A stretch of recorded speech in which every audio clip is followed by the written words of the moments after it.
ఈవీఎంల సీఎం, ఈవీఎంల పీఎం అయిపోయింది, అంతా అయిపోయింది. మీ బండారం పూర్తిగా బయట పడిపోయింది. ఎన్నికలైపోయిన మొదటి రోజు నుంచే చెబుతూనే ఉన్నాగా ఇది ఈవీఎంల ప్రభుత్వమని, ఏ క్షణాన్నైనా పడిపోక తప్పదని. ఈ రోజు ఈవీఎంల స్కామ్ పూర్తిగా బయటపడింది.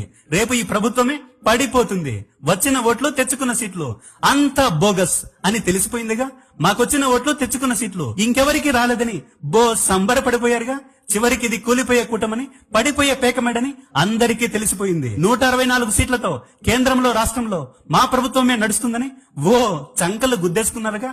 అందుకే ఆరిపోయే దీపానికి వెలుగెక్కువ అని పెద్దలు ఊరికనే అనలేదు.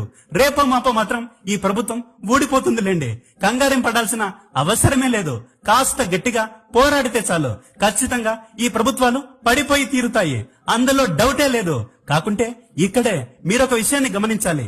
పనికిరాని పకోడీ విషయాలను తెరపైకి తీసుకొచ్చి ఈవీఎం స్కామ్ల మీద చర్చ జరగకుండా వీళ్ళు డైవర్ట్ చేయాలని చూస్తున్నారు. మీరింకే విషయం మీద చర్చించకుండా కేవలం ఈవీఎంల స్కామ్ల మీద మాత్రమే వీడియోలు చేయండి. దెబ్బకు దేశమే దద్దరిల్లిపోవాలి.